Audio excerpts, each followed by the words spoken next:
Alors, avant de démarrer, je vais vous présenter la société.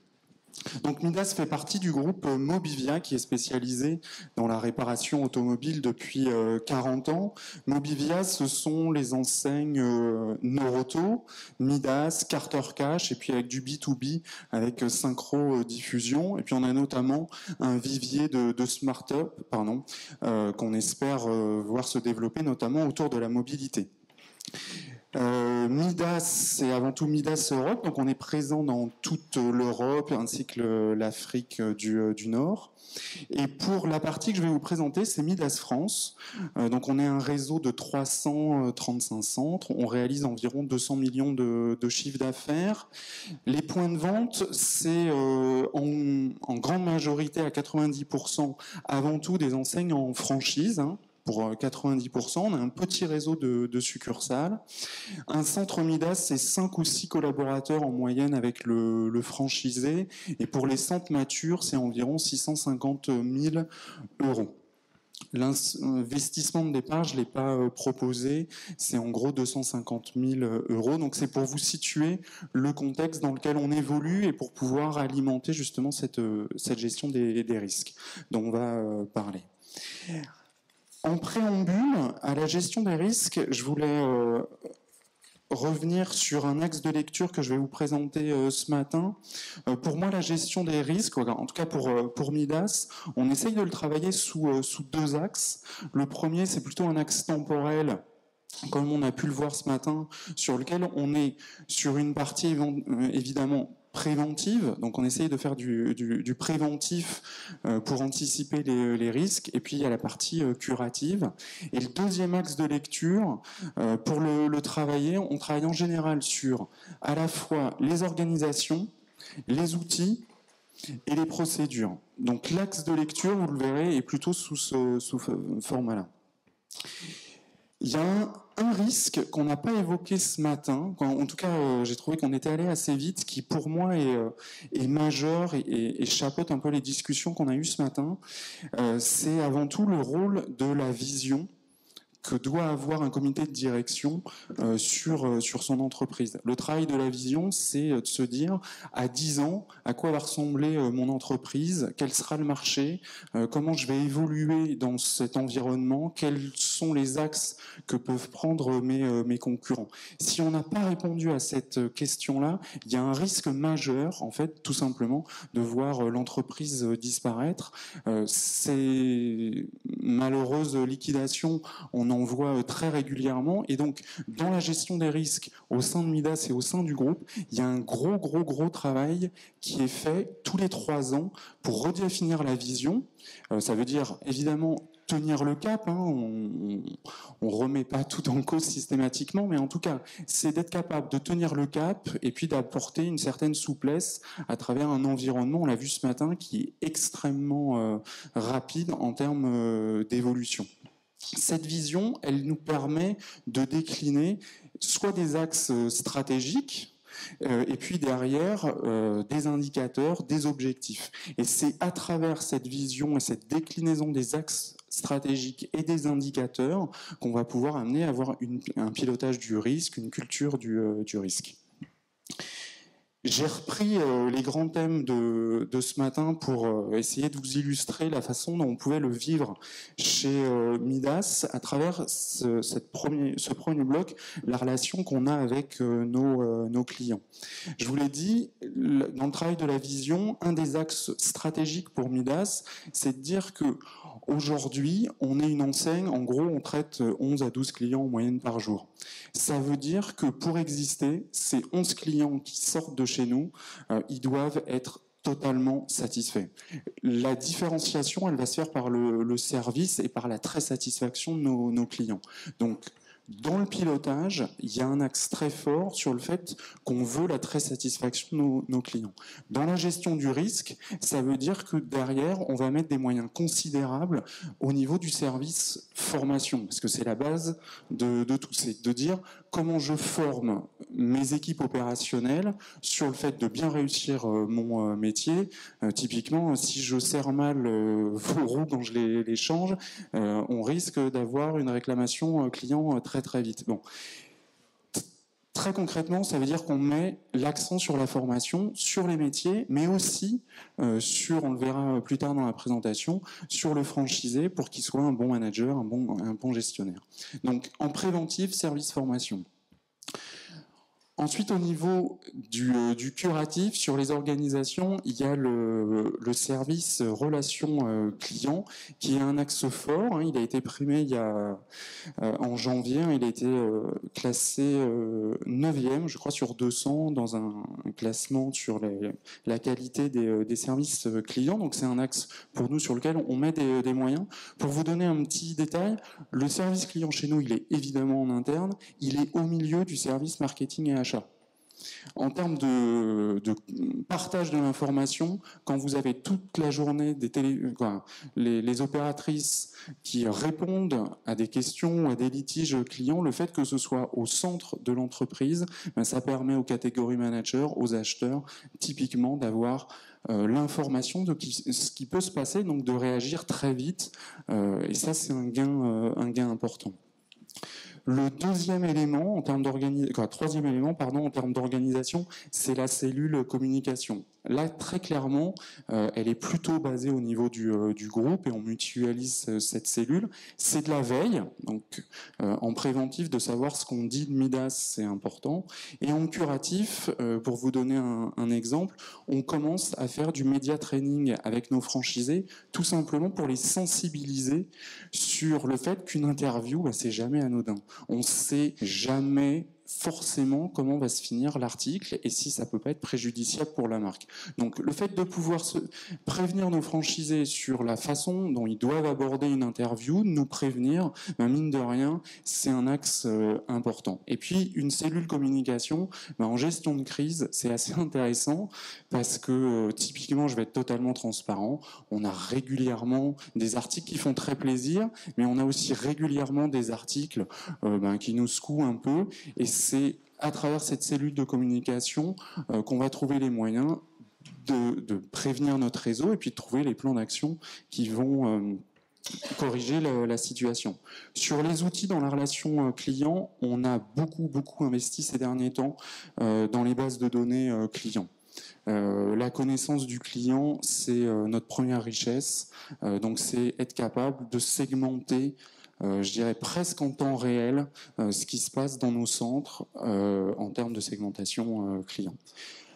Connaître son client, c'est être capable de comprendre ses besoins et éventuellement les difficultés qu'on pourrait avoir dans le futur si on n'est pas capable d'y répondre.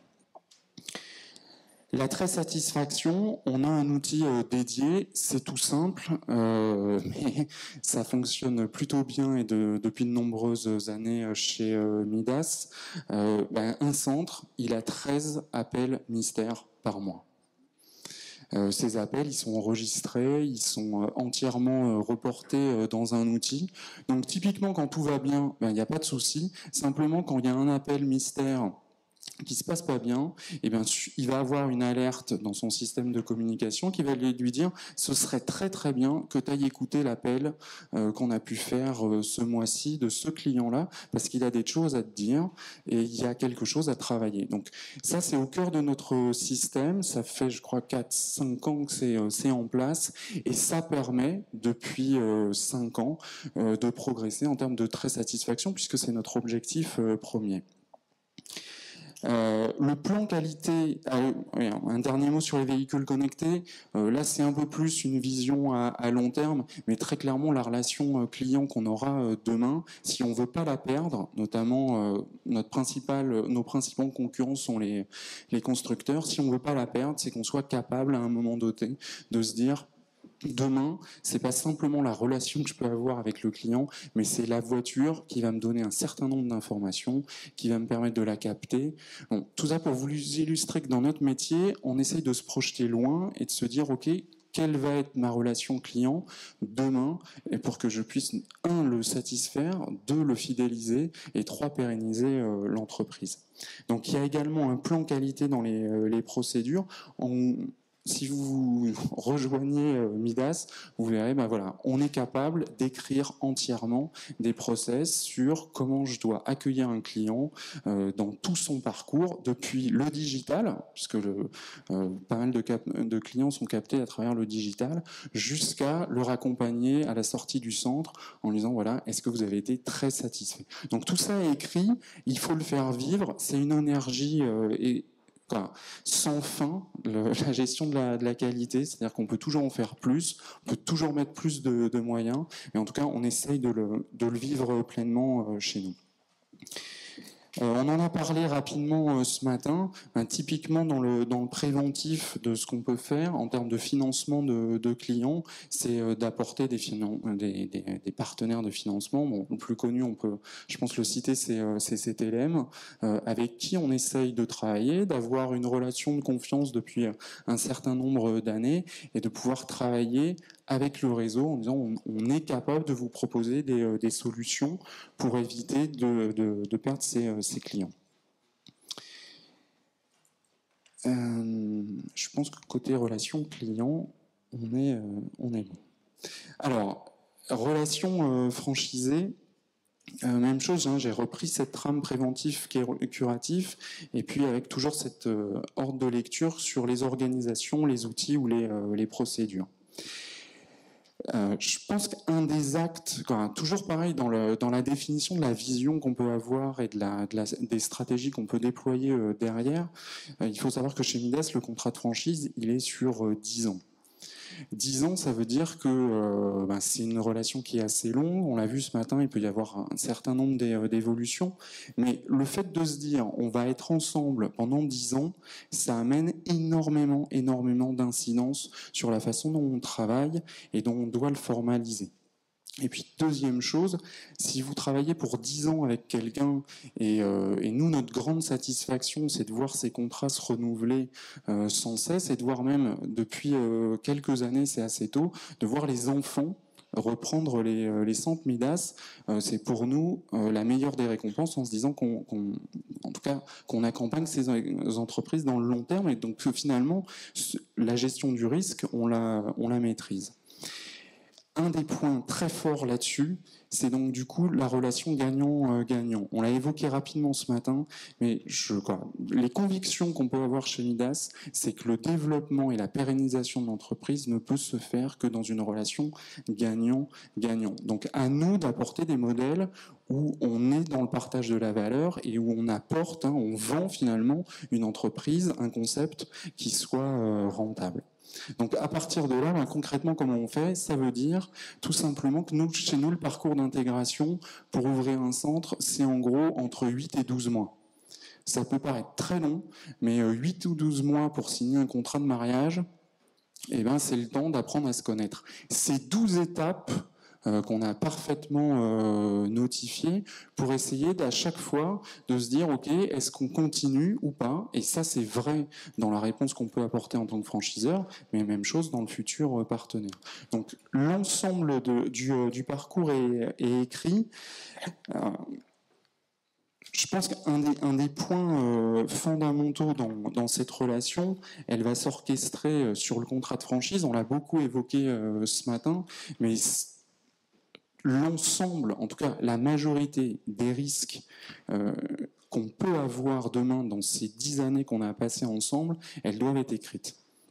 Donc ça, il y a un attachement très fort chez Midas pour essayer de notifier ces risques et d'être dans du partage complet d'informations avec le franchisé. Donc je ne reviendrai pas sur ce qu'on a pu évoquer ce matin, simplement compléter qu'à travers ce contrat de franchise, on essaye de le faire vivre. Et donc à chaque fois qu'on a une nouvelle activité, quelque chose qui viendrait modifier la relation qu'on peut avoir avec le franchisé, on va faire des avenants. Nous, on fonctionne beaucoup par avenant. C'est un principe fort, c'est que du coup, ça va permettre à un moment donné de coucher par écrit l'ensemble de notre activité. On essaye de le faire avec le plus de transparence possible et de se dire, ok, quelles sont les modalités de fonctionnement qu'on pourrait avoir. Le process de signature, il est fondamental. Chez Midas, il y a un interlocuteur unique quand il s'agit de signer le contrat. C'est-à-dire que on confie pas ça au développement, on confie pas ça à la personne qui pourrait être en relation opérationnellement. Le contrat de franchise, c'est un interlocuteur unique, c'est le service juridique qui est en charge de tout ce parcours en termes de formalisation des propos. Dans ce qu'on peut amener, il y a deux éléments en termes d'organisation qui sont assez importants chez nous. C'est le fait qu'on ait une association des franchisés, une association des franchisés Midas. C'est historique, c'est une vraie force parce que du coup, dans la relation qu'on peut avoir, ça permet, si vous voulez, d'avoir entre guillemets, un interlocuteur unique pour nous challenger sur ce qu'on a à proposer.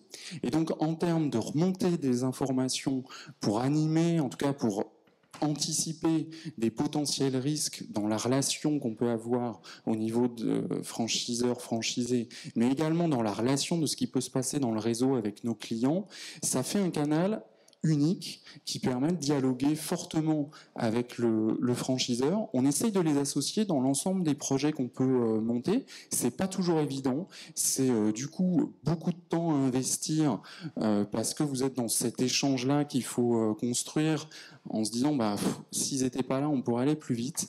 Mais combien de fois on a pu aboutir à des consensus plus forts pour avancer.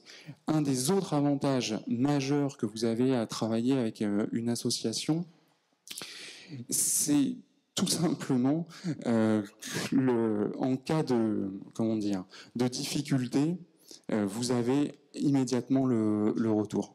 Et ça, c'est une force qu'on peut avoir systématiquement. L'animation, on l'a vu ce matin, les opérationnels, c'est la courroie de transmission de ce qui peut passer avec le siège. Et donc, il y a un nombre de risques, que ce soit clients, franchises, fournisseurs, qui passent à travers cette animation. Bon, il y a des visites mensuelles, mais on est très attaché chez Midas à essayer de faire des réunions d'information en local tous les trimestres. On a une convention qu'on anime. C'est des points de rencontre qui justement vous permettent de sentir ce qui se passe. Hein. On l'a évoqué longuement ce matin, de sentir ce qui se passe entre votre réseau, la relation client qu'ils peuvent avoir et éventuellement les difficultés ou les risques qui peuvent en découler. Dans les outils, on est partenaire avec AGT depuis 3 ans maintenant. On a notre référentiel de centre. Je pense que le référentiel, c'est un des premiers outils en termes de gestion du risque. Vous allez décliner dans cet outil en fait l'ensemble de la segmentation de vos franchisés. Il peut y avoir des choses toutes bêtes, mais il peut y avoir des choses qui sont primordiales dans la gestion du risque. Je pense notamment aux moyens de paiement, le fait qu'ils soient affiliés ou pas à la centrale d'achat, les renouvellements de contrats. Toute la relation, en fait, on essaye de l'implanter dans le référentiel. Ça permet d'avoir une information commune pour l'ensemble des partenaires du franchiseur. Et ça, de partager l'information, je pense et de bien la coordonner, c'est la première source pour pallier au risque. Ensuite, dans le pilotage de la performance, on est à la fois sur de l'animation commerciale et financière. Je ne reviendrai pas sur ce qu'a pu proposer Laurent ce matin. En tout cas, ce que j'en retiens après quelques années d'utilisation, c'est que, c'est long à implanter cette culture, c'est beaucoup d'efforts, et c'est sûr qu'on pourrait se dire, mais finalement, à quoi bon essayer de pousser cette information-là on a fait le choix chez Midas, de faire cet effort-là, que de pouvoir proposer un système d'information où, oui, il y a une culture financière à adopter au sein des franchisés qui n'est pas toujours évidente. Et donc c'est pour ça que j'insiste, formation, rencontre, pour essayer de faire en sorte que l'outil prenne et que justement dans la gestion du risque, on soit plutôt dans le préventif. Les études géomarketing, elles sont systématiques quand on implante un centre. On l'a vu ce matin, mais ça fait partie des outils qu'on se dote. En termes de procédure, parcours de formation avant ouverture, il est très long, c'est 6 semaines chez nous de formation pour un futur franchisé, 2 semaines théorie, 4 semaines en centre. C'est assez long, mais ça permet de mesurer et de challenger le futur partenaire sur les éventuels risques qu'il aurait en termes de gestion des ressources humaines ou en termes de gestion de management, de technique. Et donc derrière, on va associer des plans de formation pour essayer de faire en sorte que le risque de le voir, échouer, s'amenuise au maximum. Même chose, après 6 mois après ouverture, on a ce qu'on appelle le M+6, où on va faire très clairement un bilan. 6 mois, ça permet d'avoir suffisamment de matière pour tirer un premier bilan comptable, et 6 mois, c'est suffisamment tôt pour avoir éventuellement la possibilité de rectifier le tir si jamais on en avait besoin. Cartographie du réseau, j'ai mis confiance et performance, c'est quelque chose qu'on mesure. La performance, finalement, c'est assez facile à mesurer avec des outils comme AGT. La confiance, c'est quelque chose qu'on essaye de mesurer. Je sais que c'est très subjectif, mais ça permet à un moment de se dire, c'est pas parce qu'un centre est en performance qu'on a forcément totalement confiance dans ce qui se passe, et d'amener d'autres indicateurs dans la gestion du risque. En préventif, on a un outil qui est, je dirais, majeur chez nous, c'est ce qu'on appelle le comité des risques. C'est tous les mois, l'ensemble des acteurs, que ce soit la finance, le juridique, les opérationnels, le développement, notre avocat, se réunissent pour étudier l'ensemble des dossiers qui sont en général en souffrance type créance. Je pense que dans la gestion du risque, si j'avais un conseil à donner, c'est la coordination de l'information pour pouvoir derrière gérer au mieux la stratégie qu'on va mettre en place pour essayer de recouvrer les sommes. Très clairement, un franchisé qui doit de l'argent, ce qu'il va essayer de faire, c'est de gagner du temps. Donc il va multiplier les interlocuteurs. S'il y a un interlocuteur dans lequel le diagnostic est parfaitement partagé, la stratégie qu'il met en place pour recouvrer les sommes, si elle est partagée, validée, en général, elle est d'une efficacité redoutable. Donc ces points mensuels, ils sont primordiaux. Je le répète à chaque fois, c'est plutôt mon cheval de bataille. La problématique de recouvrement, c'est pas une problématique financière, c'est une problématique d'entreprise. Bon, et ensuite, dans les procédures, on est sur du diagnostic de centre, on est sur de la sortie éventuelle de la centrale de référencement ou centrale d'achat. Les process de recouvrement, c'est des choses qui sont plus classiques, mais en tout cas, retenez que dans la relation, on essaye de construire de la proximité pour faire en sorte qu'on ait l'information et derrière qu'on puisse avancer. Et enfin, dernier point, la relation fournisseur. Un des points phares, c'est qu'on est sur un référencement groupe. Je vais être très rapide là-dessus, mais c'est sûr qu'on mutualise nos gains d'achat, ça, il n'y a pas de doute. Mais un des intérêts, c'est de pouvoir mutualiser aussi la veille qu'on peut faire, les moyens qu'on peut mettre en place, et donc notamment les audits de nos fournisseurs en termes de référencement, de suivi, de visite des entrepôts, visite des lieux d'atelier. On a un salon des partenaires. Mine de rien, ça permet de créer de la proximité entre des fournisseurs et un réseau de franchises. On a un call center pour la centrale d'achat. Donc on est là plutôt dans le curatif. Très clairement, si j'ai pas reçu mes pneus, qu'est-ce qui se passe? Est-ce que vous pouvez m'aider? L'outil, aujourd'hui, on l'a dit et répété ce matin, l'information, elle est au cœur de la gestion du risque. Si j'ai pas d'infos, je peux pas gérer mon risque. Et donc, pour le gérer, on a installé un ERP qui permet de maîtriser l'ensemble de la chaîne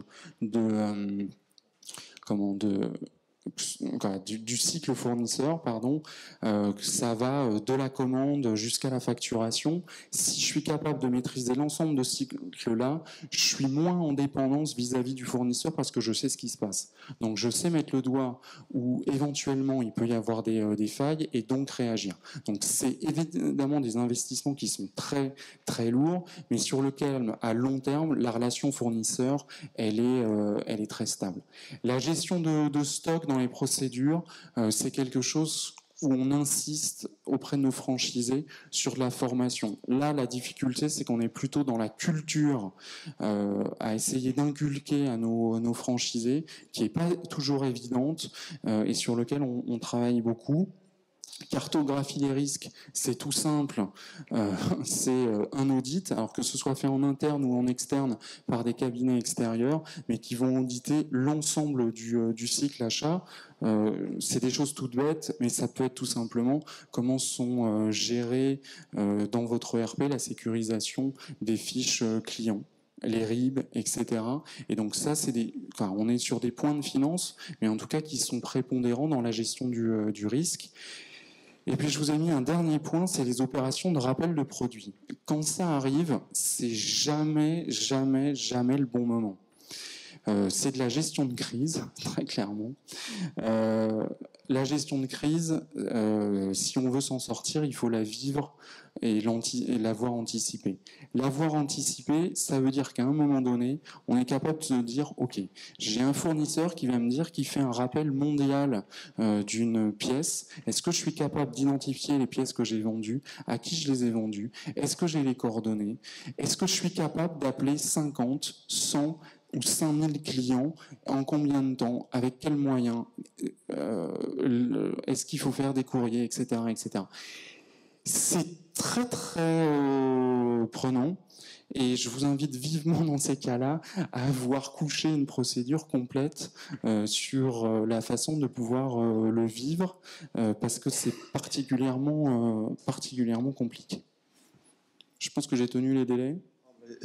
Plus que tenu, c'est impeccable. Merci Julien en tout cas. Je vous demande d'applaudir et le remercier.